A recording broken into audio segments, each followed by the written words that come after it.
Hey guys, welcome to the CPD Junkie Podcast, where we bring you interviews with dentists sharing their CPD stories and journeys from around Australia. What better way to learn than to follow those who have already done it before? CPD Junkie is Australia's most comprehensive CPD, so head over to cpdjunkie.com.au and become a member for free to access the full features of the site.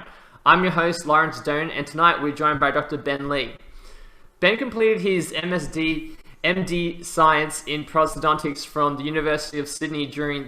During this time, he was given the Young Prosthodontist Award by the International College of Prosthodontists.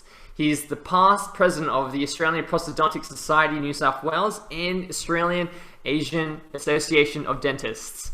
He's a mentor for implant diploma courses offered by the USYD and CSU. In addition, being a visiting honorary clinical lecturer at the USYD and a frequent presenter for Nobel Biocare, Ben frequently presents on topics of dental implants and fixed prosthodontics nationally.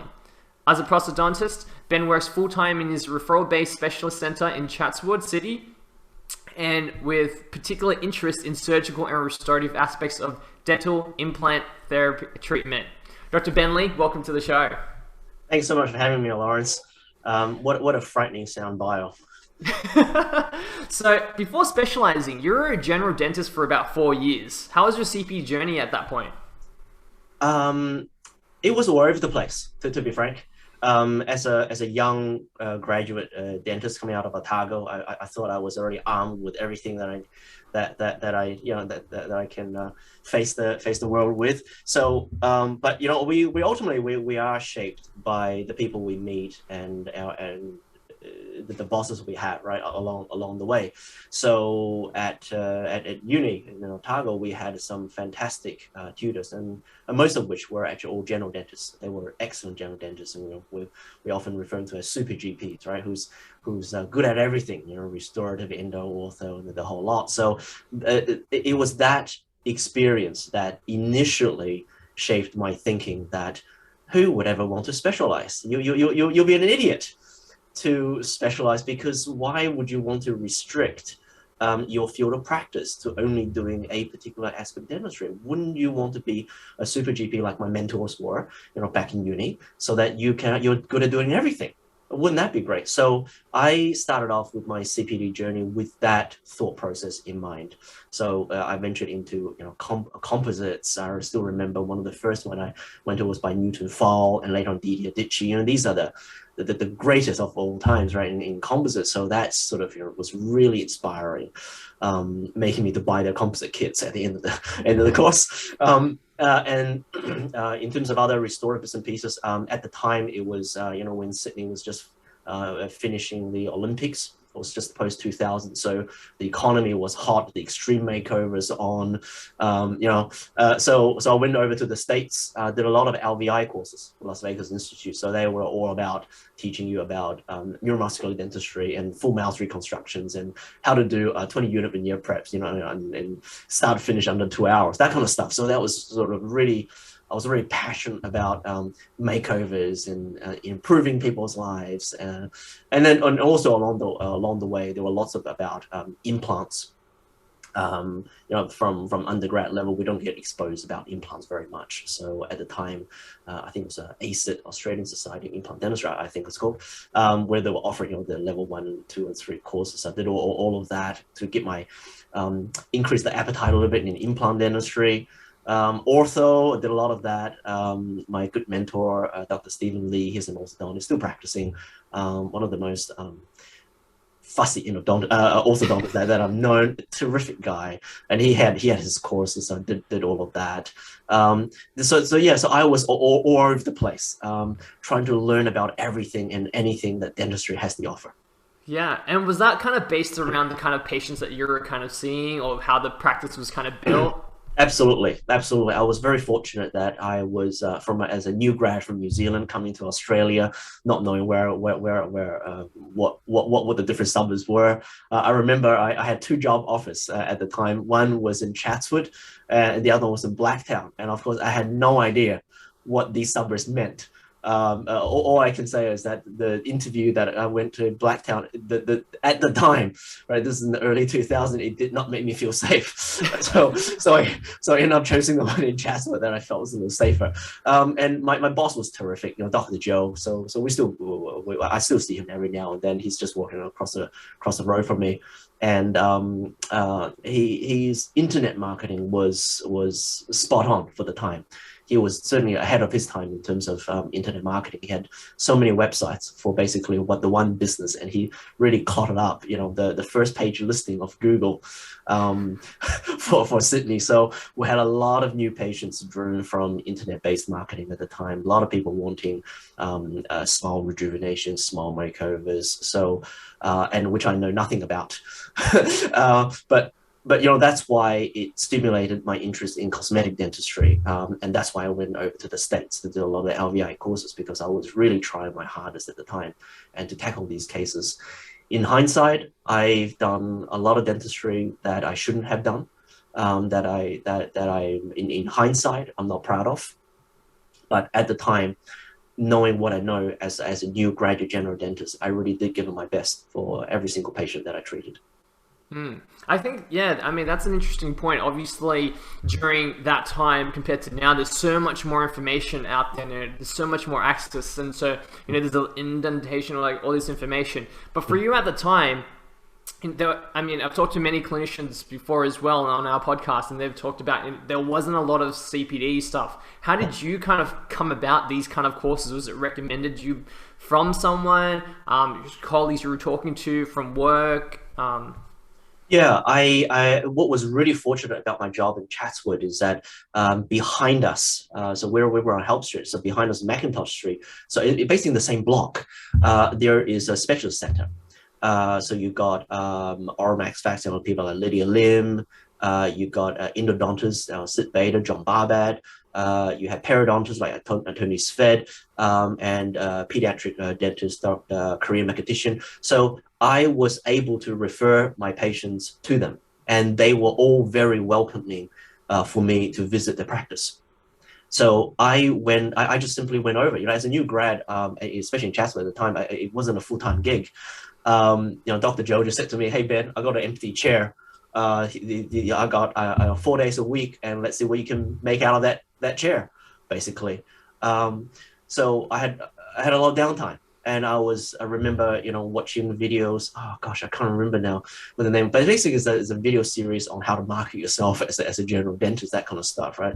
So I made my own pamphlets and whatever I can do. I did 24-hour emergencies, weekend dentistry, you name it. I've done it, just to increase my patient base at the time.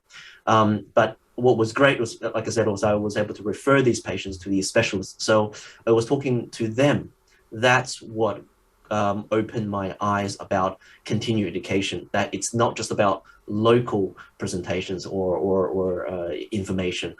You can actually fly abroad to do CPD. It is very expensive, particularly for a new grad. At one stage, I had less than $500 in my account. I did not have any money.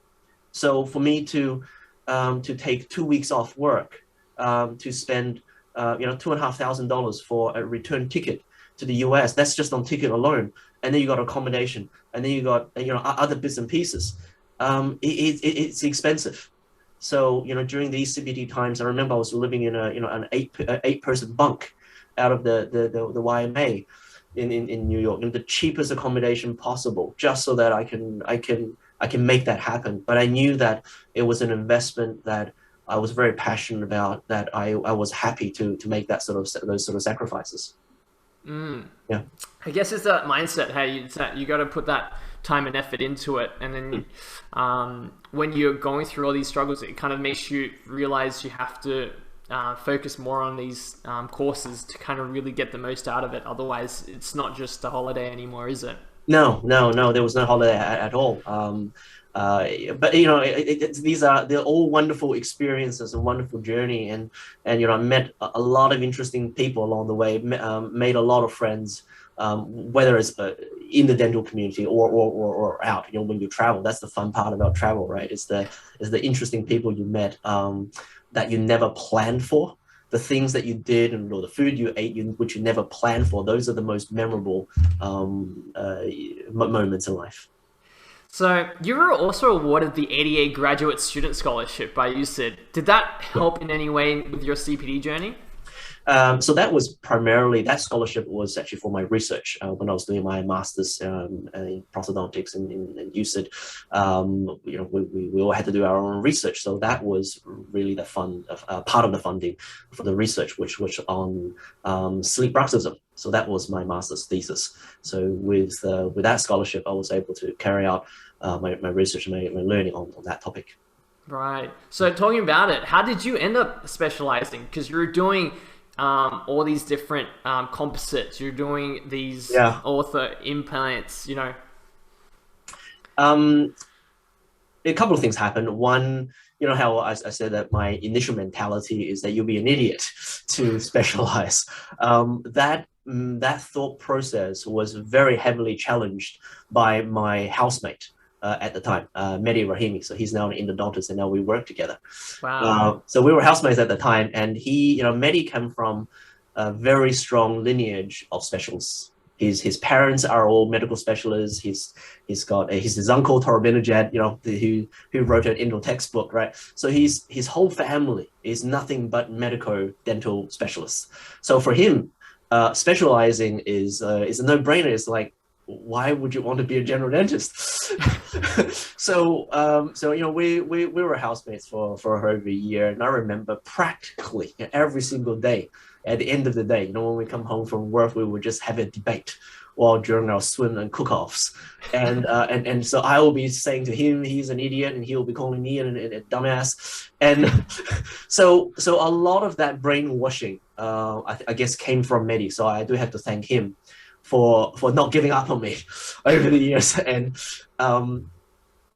so that was the first seed that was planted in my head, that there are some benefits of specializing. But what really changed my mind was when I went to the States, when I visited a prosthodontist. His name is Dean Vafiadis. So he's a prosthodontist in New York who was working out of Larry Rosenthal's office. So Larry is the veneer king of New York, right? So he's done the veneer of who's and who's. Now he's associate, I think, Michael Appa. Yeah, he's now, I think, taking over the business or something like that. So when I was at his office, this is in the early 2000s. Mike was a new person, new kid on the block. He just joined Larry like 6 months in or something like that. So I met Dean, the prosthodontist, and Dean is one of the most charismatic persons I've ever met. And Dean's story is that he was a bartender when he was doing his master's course in pros in NYU, and he claimed that he's the one that taught Tom Cruise how to throw all the bottles, in the movie Cocktail. So that's how charismatic this man is. So you can imagine. And Dean said to me something along these, word for word, which is, if you think I'm charismatic, wait until you meet Larry. I want to be like Larry. A lot of people want to be like Larry, but we're not Larry at the end of the day.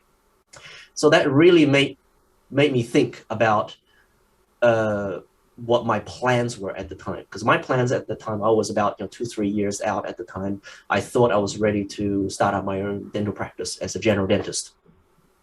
And I was just furthering my education along the way before I was opening my practice. And that sort of scared me, because I thought I could just do a lot of CPDs, do the good work, and become an excellent general dentist that everyone loves, and I'd be able to do all these full mouth reconstructions for the rest of my life. And then until Dean said, that really made me doubt about who I am for a second, and it made me think twice about what I'm really good at, who I really am, and how I should capitalize on that. I was not, and I'm learning about communication. I was not very good at communication at the time. I was not good at marketing, but I was very good at putting my head down and butt up and just do the clinical work that I'm trying to do, right? Perform as a clinical dentist. So I thought, I think doing clinical dentistry is my strength. trying to mingle with the who's of the upper class. That is just not me. I don't want to be that. That's not me. That's not who I am. And so therefore I got to be true to myself. So maybe I should focus on how to improve my clinical dentistry more. And that may mean that I got to take the plunge and do another 3 years of high yard in pros. And so my thought process at the time was not to be registered as a prosthodontist when I come out. It's simply to have the additional training of prosthodontics, but still to be registered as a general dentist, just with that additional training, so that I can offer my patients the best that fixed clinical prosthodontics could provide for my patients. That was the thought process. So I made just one application to University of Sydney for Prof Kleinberg, and I said to myself, well, if I get in, maybe that's fate. I'll just delay opening my practice, which is fine. If I don't get in, well, I'll just continue to open up my dental practice. That was really the mentality that I had. And then I got into pros, and the rest is history. So now that you're a prosthodontist, where to from here? How do you upskill? How do you maintain on top of the latest knowledge? It's being in the lecturing circuit, where I'm very fortunate that I'm constantly being exposed to other much better clinicians than me, presenters that are presenting their work, their thoughts, their philosophies, their new protocols, and that forces me to learn and to up my game, so to speak. And of course, we're constantly being exposed in the digital world. Everyone is showing the excellent work that they do. So it's a constant reminder that there's always going to be someone better that we can learn from. Yeah, so quite often it's the initial idea comes from someone else's presentation, someone else's work that really inspired you or really make you think twice about how on earth is that so good, and then you look into what they did, how they did it, the literature and the science behind it, and then when you find that ideal clinical case, try a little bit, making small modifications at a time, and just constantly improve the things we do. I see. So for some of our viewers that probably don't know, you actually got the Young Prosthodontist Award by the International College of Prosthodontics. Tell us a little bit about that. So that happened during my master's degree. So the ICP, they have a biannual, pre-COVID anyway, they have a biannual international meeting, which is basically a very large conference center of all the prosthodontists. They gather from the world, that gathers in one place, usually a couple hundred of us. And it's another very inspiring type of setting where these world-leading prosthodontists will be, presenting on their materials. So as a postgrad, we get to go to these things as well as part of our curriculum, all thanks to Prof Kleinberg for making that happen. So we had to, and also he forced us to enter these competitions, which at the time was a poster-based entry. So you got to present your clinical work. So I presented on management of amelogenesis imperfecta, where these very young kids, often they're born with these genetic conditions where all the enamel are poorly formed. So what is the protocol on their management and transitioning them from a child and young adolescent and into an adult life? What are perhaps some of the protocols in fixed prosthodontics that we should consider? So that was, and it was a poster on a case series that I treated in the public system at the time. So I guess the judges were quite happy with my work and awarded me with that plaque.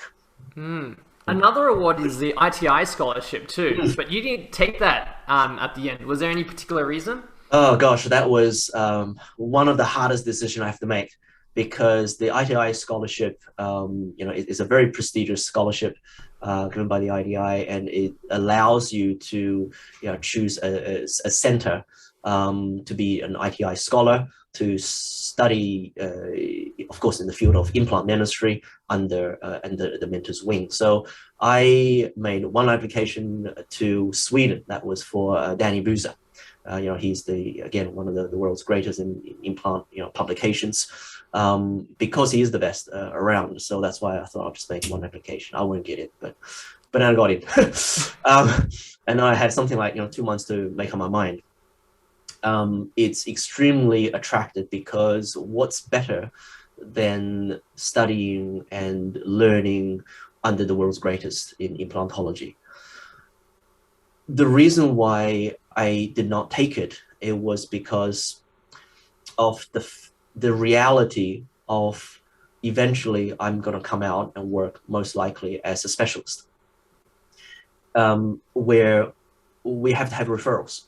That's the reality of our business. General dentist has to know me. Some of my predecessors, the perio and the other pros grads that graduated 2 years before me, some of them were my very good friends, and some of them actually did the ITIS Scholarship in very prestigious places. Now, and often they would either go to Europe or States or something like that, right? So the intake is at least in the States, it starts off, their year starts somewhere in the mid-year. That's the beginning of the year. So that means when we finish our program, you got to stick around Australia for another 6 months, just twiddling your thumb, really, because you really can't get a job for 6 months. So usually you twiddle your thumb for about 6 months, and then you go there, whether it's States in Europe, for 1 year, assuming you finish on time. And then when you come back to Australia, it's sort of towards the second half of the next year, which usually is hard to get jobs during that period of time.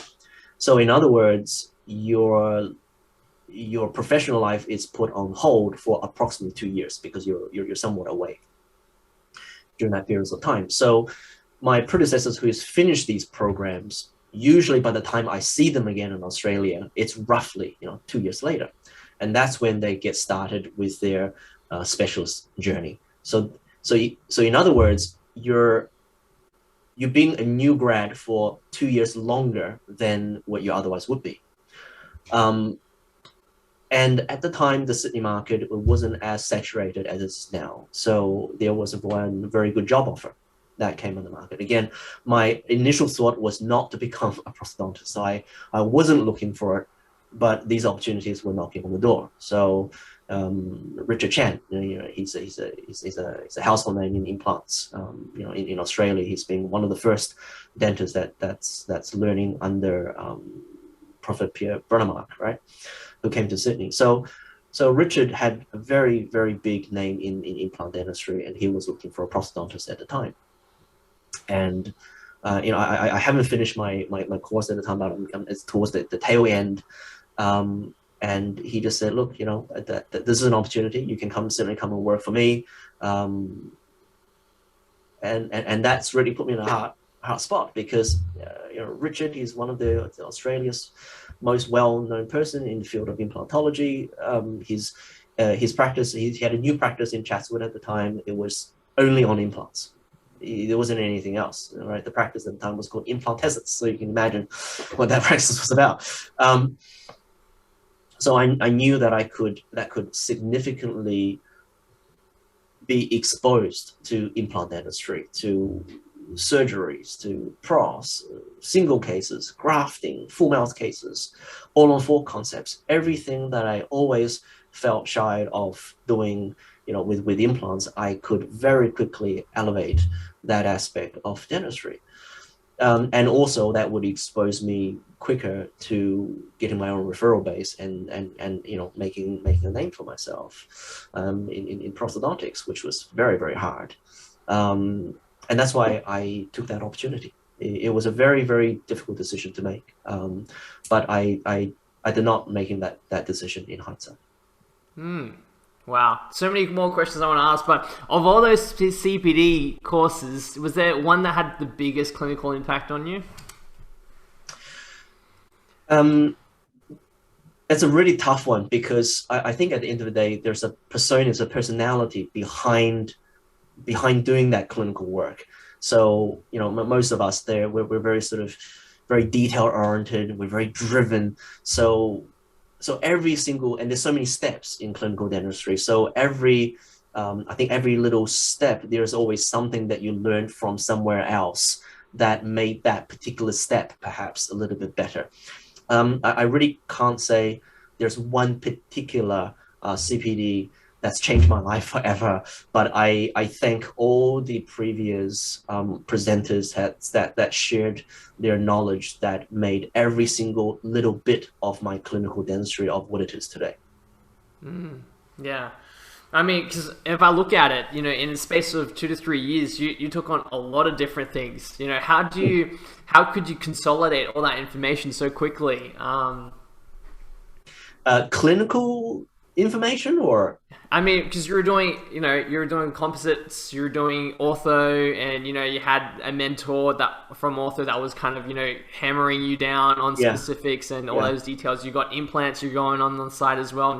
These are common things that I feel like our audience definitely comes across as a new grad. Right. Orthos, implants, like that's their mindset when they come out. They got to do that.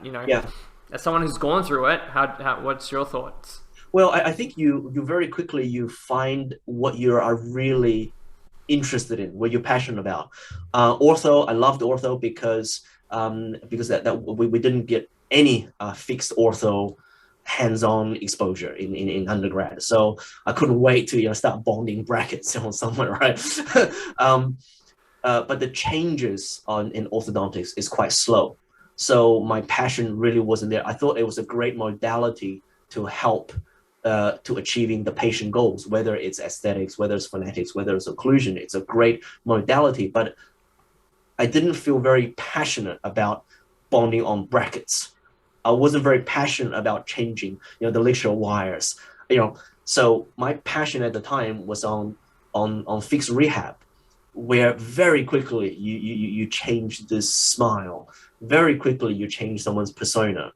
And then you get this tears and a hug at the end, which is a very great sort of confidence booster. So I found my passion in fixed pros. So I guess to answer that question, I think it's just to expose yourself to these CPDs, expose yourself to these clinical aspects of this dentistry. Do as many as you like, under a very cautious approach, not to jump the gun or doing something out too far outside your comfort zone. Take it one step at a time and see what you really love. Many loves endo, which I looking down a microscope, it's not something I'm passionate about. But for him it is. So people are just different, and the more we work with people and see patients, I'm sure we all agree that people are just so different from one another.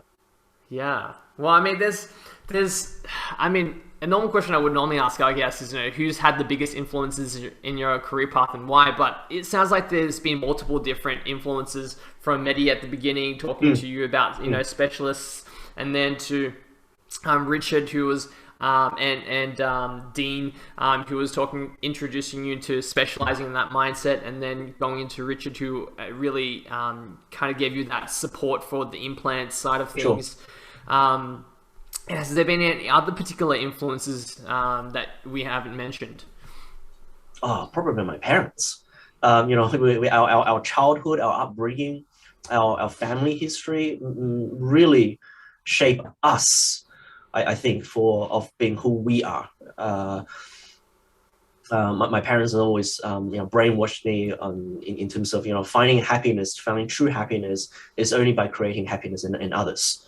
And you have to have a greater purpose in life than just yourself, which is be beneficial to the society and make the world a better place. It's very cliche, but that is how my mind has been, like I said, brainwashed throughout my entire upbringing. So that has made me, by large, who I am today. And all the clinical stuff, all the dentistry part, is just a manifestation of that underlying persona. So all the CPDs that we're doing, all of this is because of really sort of where my parents came from. Yeah, but talking about your parents, your parents are actually both university lecturers. Yeah. Did that have something to do with the fact that you're a visiting honorary clinical lecturer, a Nobel Biocare presenter, and a multi-university implant diploma mentor? Yes and no. Yes and no. I mean, they lecturers. Our whole extended families are university sort of academic based. So academia is nothing new to me. I grew up in the library. I practically grew up in the physics lab.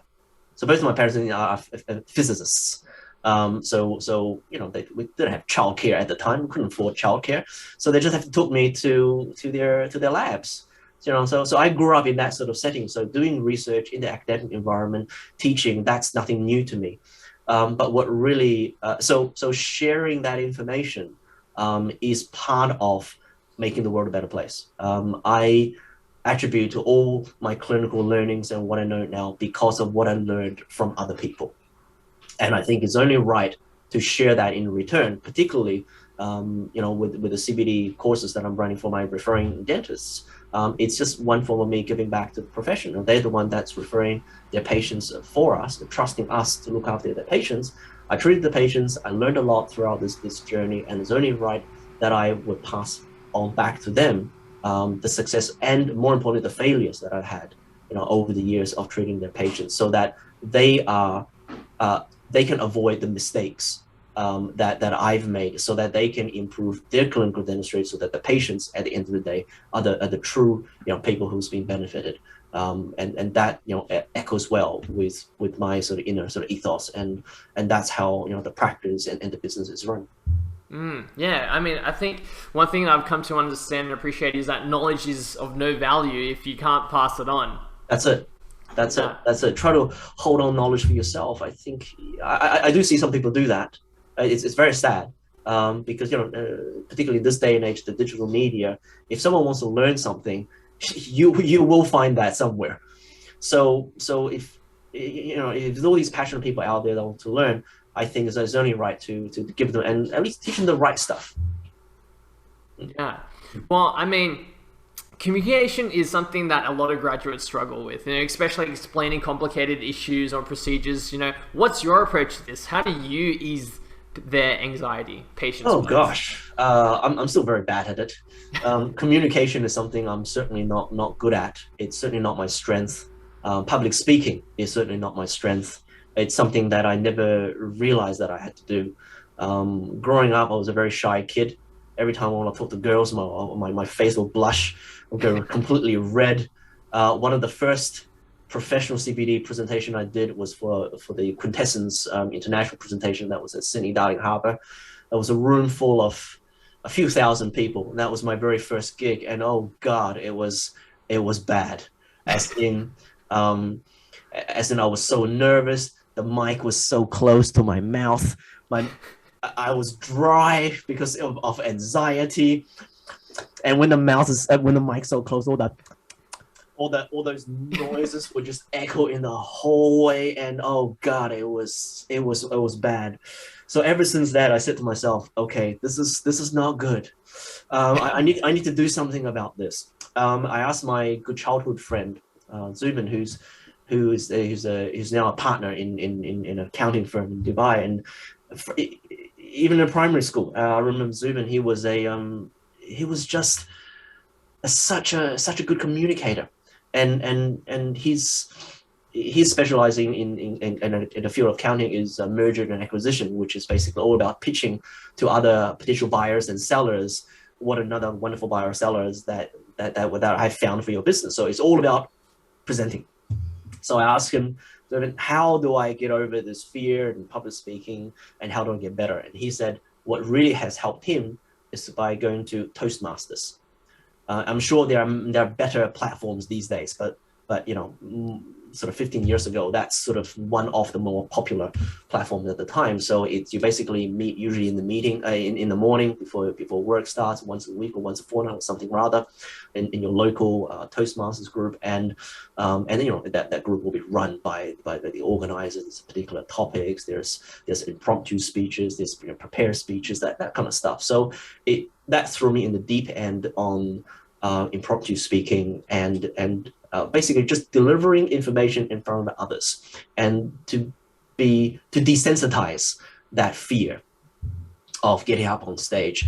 So from that I think has helped a lot with reducing the fear and anxiety, and then formulating a more rational thought process, because you're less nervous. So therefore your brain can function a little bit better, so that the words coming out of your mouth make slightly more sense than before.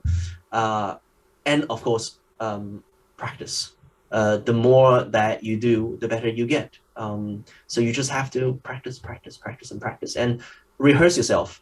One key points that I find what has helped me personally, whether it's before a presentation or delivering certain information to the patient, is you just write everything you want to say down, and you read it multiple times. You literally you memorize it by heart, and so that on the day of the presentation or the delivery of that information to whomever you want to deliver that to, the words sort of come out of your mouth a little bit easier. You say it more and more times, and eventually that becomes part of you, or how you would normally say things.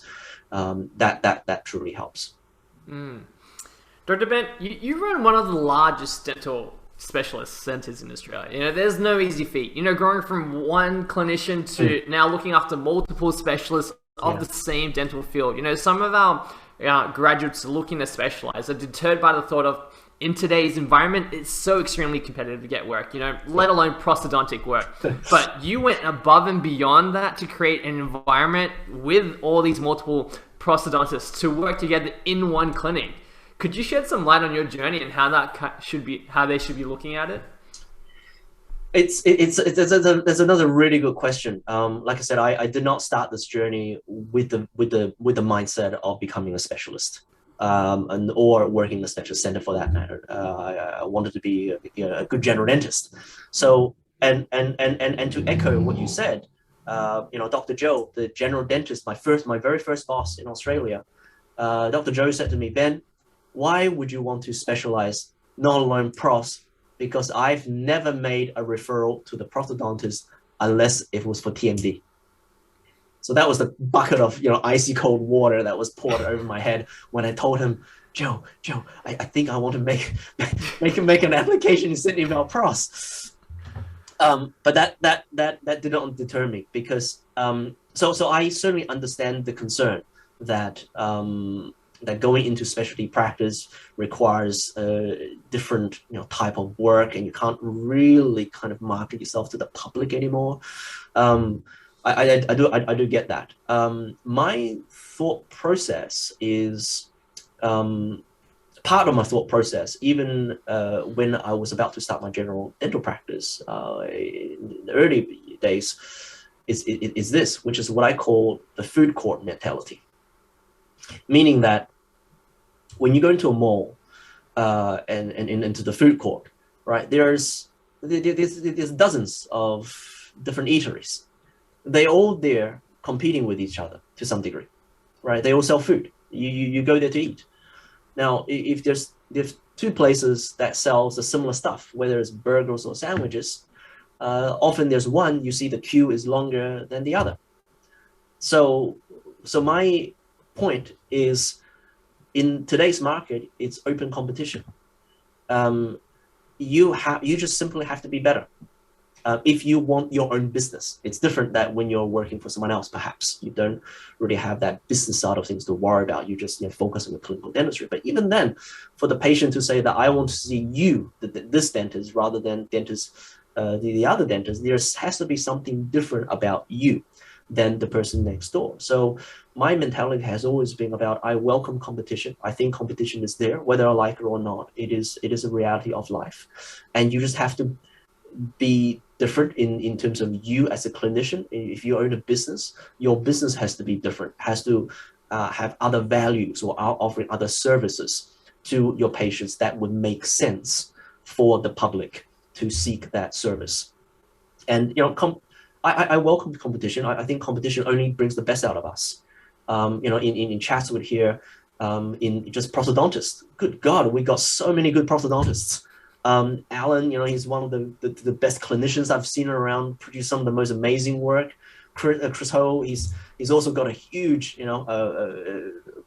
business, not just in prosthodontics, right? He's got other general practices. He's got a lab. He's got the media. He's publishing books, and you name it, right? He's got everything. So I often say to my team, guys, we don't have to aim for world's best. We just have to be the best in Chatswood. That'll come fairly close to a really, really, really good practice, right? So I think competition is good. It brings the best out of us. That it forces you to better. It forces you to be creative and innovative, to work harder. And at the end of the day, it only benefits society. It only benefits the patients. Out of that competition, because that forces you to have better services than the person next door. It's fair game. So I think don't feel shy and don't feel afraid to enter these things, as long as you are good at what you do. I'm going to pivot a little bit as well. You've held many presidential roles in dental societies in your working life before. You've had multiple academic roles in conjunction to being an owner and a high-level specialist. But you're also a family man. How do you balance work life with so many different roles going on simultaneously? I'm gonna say something that's very, very sort of outlier to what most people say. A lot of people say, it's very important to have a balanced lifestyle. Yes, but for me personally, there's no such thing as balance. I think at any point in time, there's always a point of focus. There are aspects that when your kid is first born, you've got to focus on that family, you've got to focus on your kid. When you're first starting up your business, you've got to focus on that business. When you're first, learning about you may be specializing, you may be learning some sort of CPD course, you've got to focus on that course. Whatever it is at that point in time, there's always that lack of balance. I think especially when in our industry where everyone is working very hard and there's no replacement for hard work, sometimes it just means you got to make sacrifices. Previously, I had hobbies. Previously, I had a life. Now I have no hobbies. Now I have no life apart from running my business and treating my patients and then go home to my kids. At work, there's always an endless amount of work to be done. There's always another report to be written. There's always another treatment plan to be written. There's always another patient to be seen. So these days I say to myself, 6:30 is my limit.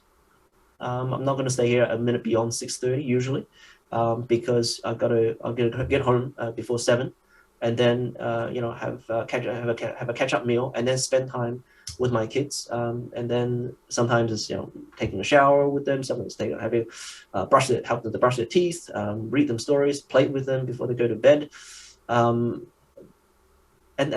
that's it. That's my day. And then after that, it's 9-something. You talk to your wife about what has happened during the day. We whinge to each other, hear of each other's issues, and then you pretty much you go to bed. And then tomorrow morning you wake up again. You woke up by your kids at about 6:30 or 7, and then your day rinse and repeat. So there is really no time for a hobby, particularly someone in doing what I do. But I'm happy to make those sacrifices at this point in life. But this is not the thing that I'm going to be doing for the rest of my life. Of course, there's going to be changes, and I know there's going to be changes in the next another 5 years. Then there's going to be the new focus in other types at the time. So, yeah. Yeah, well, that's a good interim to what I want to ask you next is, what do you hope your ideal clinical or non-clinical day to look like in 5 years' time? Right. Well, things have really changed for me a lot over the years. From a prosthodontist, which we do primarily things above the gum, fixed pros, and then eventually I got into a lot of implant surgery. So now what I do is just surgery only. So it's all my other prosthodontists here. They're the ones that are taking off the fixed pros type of work. So I guess I already have the ideal clinical day right now, which is every day just doing the surgical aspect. implant prosthodontics that I'm really passionate about. But I think it's the whole team supporting us that's making it happen. So my ideal day is when the whole team as a whole is running smoothly together, troubleshooting together, and making it work from starting from the reception team, and then to the clinical, as the dental assisting, the clinical team, and then to the clinicians, the labs that's supporting us, whether it's fixed lab, REM lab, everyone else that's associated with the business. Everyone has to be on time and to be good at what they do, and able to make these days run seamless and flawlessly. So whenever a flawless day happens in that sense, everyone is happy, everything's done on time, no one run late, etc., etc., etc. That is the ideal clinical day. The non-clinical, the admin days, I am beginning to and making the next level of transition, which is to step back more and more from clinical dentistry and to support my associates who wants to do more clinical dentistry and wants to achieve the goals that they want to achieve. So I want to be their cheerleaders, their support, to hopefully to lead them towards making better decisions for the business, so that we can head towards the area that they want to get to, so that I can, by them doing more clinical dentistry, then I can take a step back and to do more management and coordination and doing things behind the scene. So, as dentists, we like to take risk-based approaches, sometimes outside of the dental realm, where we like to be a little bit more conservative. We don't get financial literacy in our dental degree. As someone who appears to be very successful from the outside, do you have any words of wisdom to the budding young dentist or our community? Firstly, I would not call myself successful. I think everyone has different definitions for success. I am just simply someone who's doing the best that I can with what I've been given, and I'm very happily doing it. But you raise a very good point, which is about sort of the conservative nature of the majority of us, and B, finance. How much risk do you take, right, when it comes to finance? So I also sit in a similar boat, in the sense that I'm also quite conservative by nature, and I was very. And also, our family previously did not have any money. We were first generation immigrants, and my parents basically had to sell everything, with literally suitcases, right, coming out of a new country. So we never had money to even buy a house previously, not alone to invest into. So investment, that concept, we never even need to learn about that until my sort of current generation. This is the first time that as a collective family, we're now having some money that we need to look into as investment. So I was very cautious entering the investment market, and real estate is something that I'm actually also very passionate about these days too. So, but what got me into it was a very slow process, because there's always a seminar or a webinar, right, about how to buy this and that, and sometimes you feel that the salesperson, there is a conflict of interest, right? Of course, they want to sell me that place because that's how they get the commission, etc., etc. So you have to take what they say with a grain of salt.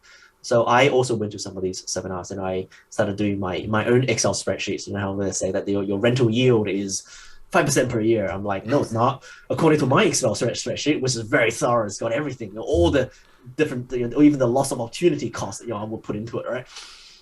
So it's in red. So at the end of the year, if I put in 10% deposit of that investment property, at the end of the year, it's always in red. It's always a negative. That's what my Excel spreadsheet tells me, not what your Excel spreadsheet told me. So that has hindered me entering into real estate for many years. So there was one particular real estate agent, and he is part of the Ironfish group, and he was very patient.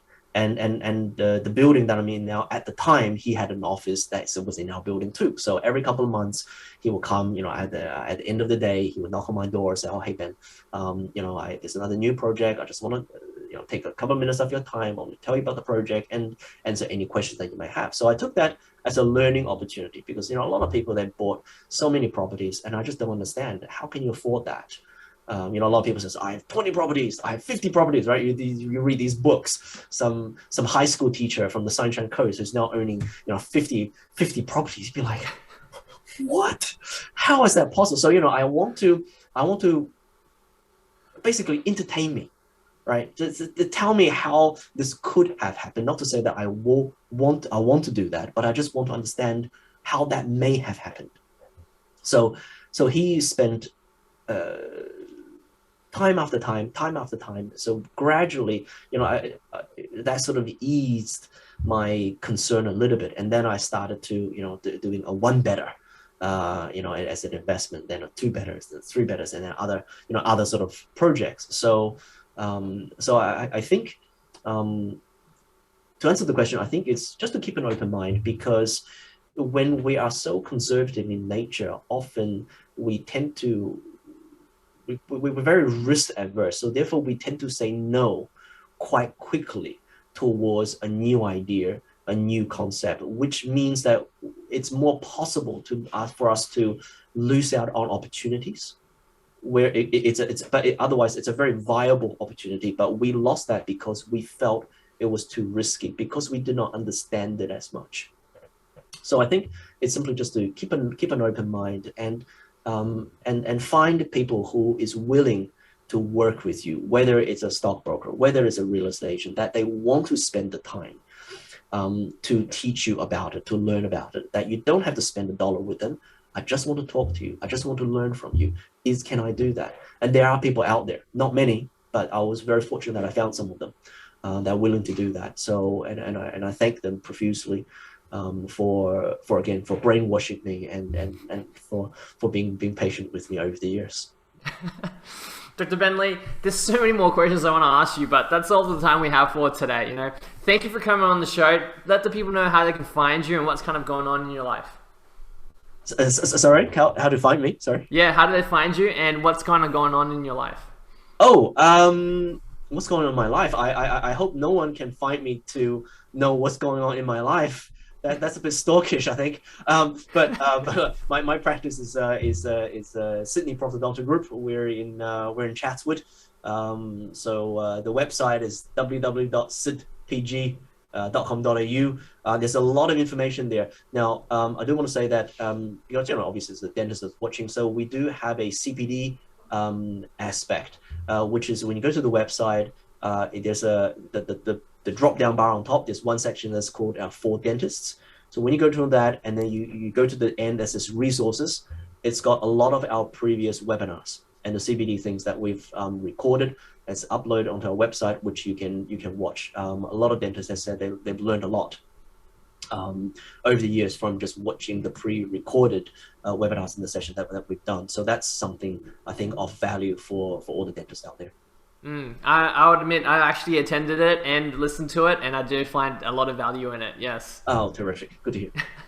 So for our viewers, if you like this episode, drop a comment below on your favorite part, but don't forget to like and subscribe. For our listeners, if you like this episode, leave a review as well. Don't forget to share it with your friends, and we'll see you on the next episode of CPD Junkie Podcast. Thanks guys. Bye for now.